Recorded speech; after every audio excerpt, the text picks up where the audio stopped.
Hello friends, welcome to you at S N. Bose physics academy में आप सभी का स्वागत है।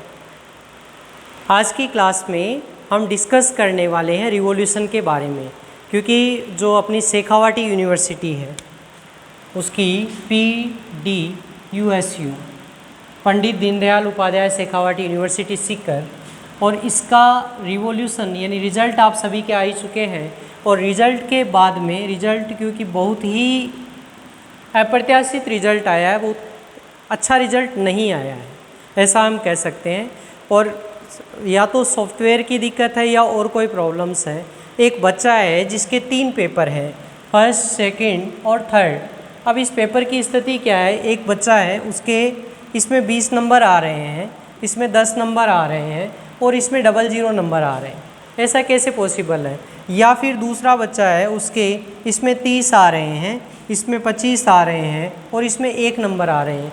क्या बच्चा एक में इतना कमज़ोर हो सकता है क्या? बिल्कुल नहीं। ये वाला जो रिज़ल्ट है ये कुछ मन में शंकाएँ पैदा करता है, लेकिन रिज़ल्ट यूनिवर्सिटी ने कह दिया है कि रिज़ल्ट दोबारा जारी नहीं होगा, तो हम उसमें कुछ कर नहीं सकते। अब हमारे पास ऑप्शन क्या है, क्योंकि बहुत जो यूनिवर्सिटी खुद कह रही है कि हमारा तो 20% रिज़ल्ट रहा है, तो ऐसी कंडीशंस के अंदर करें क्या, उसका सॉल्यूशन क्या है? तो अपने पास में एकमात्र सॉल्यूशन है इसका रिवॉल्यूशन, जो यूनिवर्सिटी के में हम लगा सकते हैं। एक पेपर का रिवॉल्यूशन है, और रिवॉल्यूशन में करना क्या है, तो हम किसी भी पेपर का रिवॉल्यूट करवा सकते हैं। यानी हम कह सकते हैं हमारे पास अधिकार है कि भाई मेरा पेपर है, जो ये पेपर है ना, ये सही हुआ था, मेरा 20 नंबर का मैंने किया था, तो यूनिवर्सिटी इस कॉपी को फिर से निकालेगी और एग्जामिनर के पास पहले हो जिसने चेक किया उसके पास न भेजकर दूसरे एग्जामिनर के पास भेजेगी, और इसको फिर से चेक किया जाएगा, रिवॉल्यूट किया जाएगा। और इसके अंदर अब देखते हैं कितना नंबर बढ़ते हैं। तो हो सकता है इसमें आपके 15 आ जाएँ, 10 आ जाएँ, लेकिन निश्चित मानकर चलिए अगर आपने कॉपी में काम किया है ना, तो इसके अंदर आपके मार्क्स है वो बढ़ते ही हैं। ठीक है, तो मार्क्स बढ़ेंगे और बढ़ेंगे तो 15 नंबर बहुत फ़र्क पड़ता है मित्रों, क्योंकि 4.5 नंबर का हमारे पास में 1% होता है। तो अगर 15 या 13 नंबर भी बढ़ते हैं तो 3% का फ़र्क पड़ जाता है। अभी जो यूनिवर्सिटी ने दिया है इसके अंदर कि एक पेपर है उसकी रेट कितनी रखी है, 372 रुपये, लगभग 370 के पास इतने रुपए उसके रिवॉल्यूशन, 300 हो सकता है 70-75 के आसपास है, 70 मान लीजिए चाहे तो इसको, एक पेपर का इतना रिवॉल्यूशन का लगेगा। ठीक है, लेकिन परसेंट के सामने ये कोई मायने नहीं रखते हैं रुपए, पूरी साल ख़राब होती है, इसलिए हम इसमें देख सकते हैं। और ये कितने पेपर लगा सकते हैं, तो हम 4 पेपर हैं वो रिवॉल्यूशन में लगा सकते हैं। ठीक है, और शेष जो हमारे पेपर हैं, कौन से पेपर बच गए, तो हमारे शेष पेपर्स जो हैं, मतलब कि Hindi, English, computer, ENVS general papers हैं, उनको तो आप बाद में भी कर सकते हैं, अगली साल भी दे सकते हैं। लेकिन ये जो बेसिक पेपर्स हैं आपके जो रिजल्ट बनाते हैं, उन सभी को तो आपको रिवॉल्यूशन में लगाना चाहिए जिसमें कम मार्क्स आए हैं। अब हम डिस्कस करते हैं कि किस प्रकार से आपको रिवॉल्यूशन लगाना है। ठीक है ना, एक ग्रेड शीट है उसके बारे में हम बातचीत कर रहे हैं। प्रैक्टिकल्स की कोई बातचीत नहीं करेंगे हम इसमें केवल जो भी पेपर आपका रहता है उसके 3 पेपर, फर्स्ट, सेकंड और थर्ड, इन 3 पेपर्स की ही बातचीत करेंगे। और क्योंकि तीनों पेपर ही अपने को 300 मार्क्स हैं, जैसे टोटल 450 का आपका मार्क्स का होता है BSc के लिए, तो उसमें से अगर कोई बायोलॉजी का स्टूडेंट है तो बायो के स्टूडेंट्स के लिए 150 तो प्रैक्टिकल हो गए, 50, 50 और 50, 100 के पेपर हो जाएंगे। और अगर मैथ का स्टूडेंट है तो उसके लिए कितने हो जाएंगे प्रैक्टिकल, 130। ठीक है ना, क्योंकि उसके लिए जो पेपर है वो मैथ का पेपर जो है, पेपर्स क्या रह जाएंगे, मैथ का पेपर 40 120 के पेपर रह जाएंगे। ओके, तो अभी हम डिस्कस करते हैं कि एक हमारे सामने एग्जाम्पल है, किसी कोई भी स्टूडेंट है और उसके पेपर्स में इस प्रकार से आया हुआ है। तो देखो उसके क्या उसकी ग्रेड शीट में आता है। तो उसके जैसे बॉटनी है उसमें एक पेपर में 30 आ गए, एक में 13 आ गया और एक में 00 आ गया। ठीक है, ओवरऑल 43 हो गए, तो ये क्लियर है बच्चा। दूसरे में 12, 1 और 18, 31 नंबर है। ठीक, और तीसरे के अंदर 10, 0 और 20, ये 30 नंबर है। अब इस स्टूडेंट के 2 पेपर में यानी केमिस्ट्री और जूलॉजी में 36 से कम आ गए तो ये कौन सी कैटेगरी में चला गया? फेल की कैटेगरी में चला गया। यहाँ पर अपने देखने में आ रहा है कि 00 होते हुए भी इसमें पास है। क्यों? क्योंकि इसमें 36 से ऊपर चला गया ना ये, तो ये अपने कोई मैटर नहीं करता। फिर दूसरी बात और है कि इसके 2 पेपर में 12 मिनिमम जो 12 नंबर हैं उससे ऊपर हैं। ठीक है, तो मिनिमम 12 से ऊपर 2 पेपर में अगर हो जाए तो तीसरे में कोई भी स्कोरिंग हो उससे कोई मैटर नहीं करता है। अब इस स्टूडेंट को अपनी फेल की कैटेगरी हटानी है तो इसको क्या करना चाहिए? अब फेल की कैटेगरी हटाने के लिए इसको इन दोनों में से एक पेपर में भी अगर 36 से ऊपर ये ले आता है तो ये फेल की कैटेगरी से ऊपर चला जाता है, पास हो जाता है। जैसे ये स्टूडेंट कहता है कि मेरा ये पेपर बहुत अच्छा हुआ था, इसमें 10 नंबर तो आने ही चाहिए थे, लेकिन एग्जामिनर ने गलती की है, 1 नंबर दिया है, तो ये इसमें रिवॉल्यूशन लगा सकता है। ठीक है, रिवॉल्यूशन लगाता है और इसके मान लीजिए 5 नंबर भी बढ़ जाते हैं तो यहाँ 36 हो जाते हैं और 36 होते ही यहाँ से ये पास हो जाएगा। ठीक है, और फिर इसके अंदर भी इसका स्टार लग करके पास हो जाएगा। ओके, या फिर स्टार नहीं लगता है, इसमें स्टार नहीं लगेगा इसके, क्योंकि 20 इसमें तो ठीक है, लेकिन इन 2 पेपर में से एक को इसको 12 से ऊपर और ले जाना पड़ेगा। तो ये कहता है कि भाई इसमें तो 10 नंबर का ही मैं करके आया, 10 आ गए, लेकिन इसमें मेरे रिवॉल्यूशन लगना चाहिए क्योंकि इसमें भी मेरे नंबर बढ़ सकते हैं। ठीक है, तो ये इसके अंदर भी रिवॉल्यूशन है वो लगा सकता है। तो 2 रिवॉल्यूशन इसने लगाए हैं तो करीबन इसके 700 रुपये तो वो हो गए और अतिरिक्त चार्ज जो भी है ई मित्र वाला लेगा वो सारा होगा। ठीक है, तो ये रिवॉल्यूशन इसको लगाना चाहिए। अब सपोज ये तो बॉटनी, केमिस्ट्री और जूलॉजी की मैंने बात कर ली। अगर यहाँ पर बॉटनी और जूलॉजी की जगह यहाँ पर कोई स्टूडेंट है वो फिजिक्स और मैथ में हो जाए तो क्या कंडीशन होगी? ठीक है, मैं कहता हूँ कि फिजिक्स में भी उसके यही हाल है।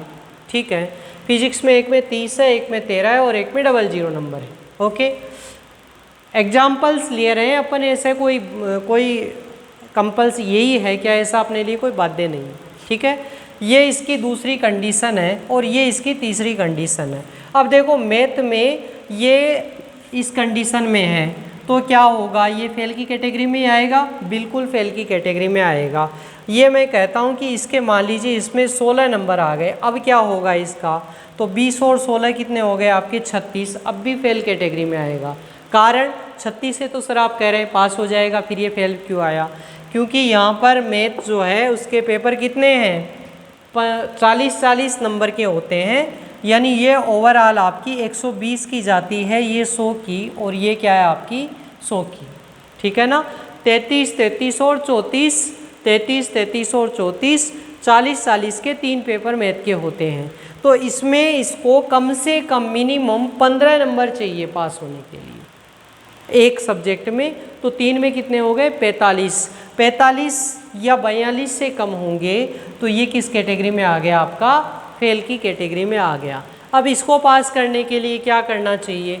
वही है, इसको भी इसमें क्या लगाना चाहिए? रिवॉल्यूशन लगाना चाहिए, ताकि इसके मिनिमम 6 नंबर बढ़ जाएं। हम मिनिमम की बात कर रहे हैं अभी, और यहाँ पर 00 है तो इसको क्या करना चाहिए? अब देखो इसके 2 पेपर 15 से ऊपर हैं, अगर रिवॉल्यूशन में ये 36 हो जाता है तो ये इसका क्या हो जाएगा? पास माना जाएगा। इसमें रिवॉल्यूशन ना भी लगाए तो चलता है, लेकिन ये कह रहा है ये 0 कैसे आ सकते हैं, मेरे इसमें 30 नंबर आने चाहिए, तो ये इसमें क्या लगा देता है? रिवॉल्यूशन लगा देता है। और ये कह रहा है फिजिक्स तो मेरी बहुत स्ट्रॉन्ग थी, और ये जो 3rd पेपर है ना ऑप्टिक्स, इसमें तो मेरे 33 में से मैं 33 का करके आया था, तो कोई बात नहीं भाई, रिवॉल्यूशन लगा दो, इसमें दुखी होने की आवश्यकता कहाँ है? क्योंकि आपने काम किया, आपको पता है, और नंबर आपके आने चाहिए। तो पेशेंस रखिए, रोने धोने से काम नहीं चलेगा या उदास होकर बैठने से काम नहीं चलेगा, आपको रिवॉल्यूशन लगाना है इसमें। ठीक है, रिवॉल्यूशन लगाएंगे तो हाँ, कॉपी खाली है तब तो अलग बात है, नहीं तो रिवॉल्यूशन में निश्चित रूप से आपके नंबर बढ़ेंगे।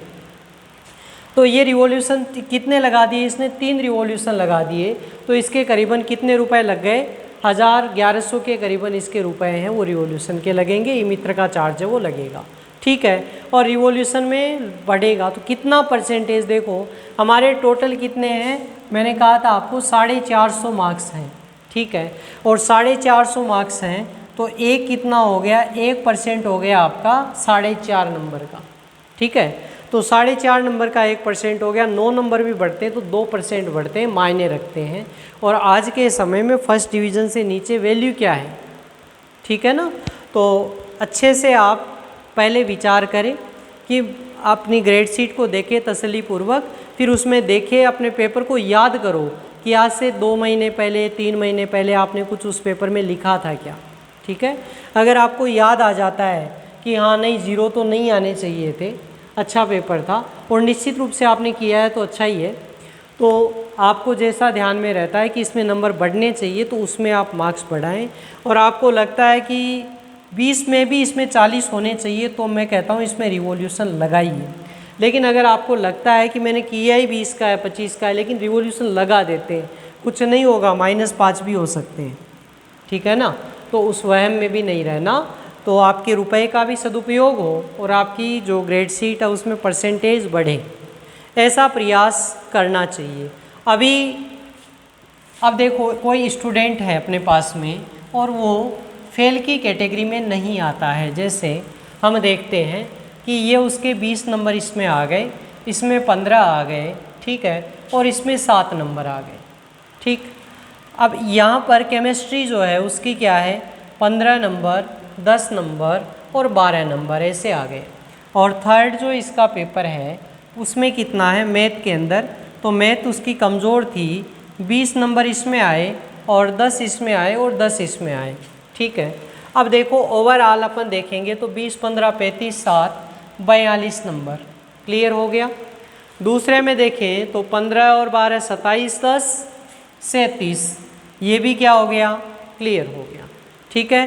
थर्ड पेपर 20 और 20, 40, ये क्या होगा, तो इसके अंदर अगर इसके 15 नंबर एक पेपर में होते तब ये क्या हो जाता, क्लियरली पास हो जाता, क्योंकि एक में ग्रेस लग सकता था, इसमें 2 नंबर का ही, लेकिन इसके 2 क्या है, 12 से कम बना, ठीक है ना, 12 से भी कम रह गए, तो इसको क्या होगा, स्टार आएगा 2 के अंदर, यानी इसको 2 सप्लीमेंट्री एग्ज़ाम देनी पड़ेगी, या तो इसको फाइनल ईयर में सप्लीमेंट्री देनी पड़ेगी। अगर फर्स्ट ईयर सेकेंड ईयर का स्टूडेंट है तो इसको क्या करना पड़ेगा, इसको इन दोनों पेपर्स के लिए, फर्स्ट ईयर सेकेंड ईयर का है तो फर्स्ट ईयर का है तो सेकेंड ईयर वालों पेपर के साथ में देना पड़ेगा, सेकेंड ईयर है तो फाइनल के साथ में ये पेपर वापस देने पड़ेंगे, ठीक है।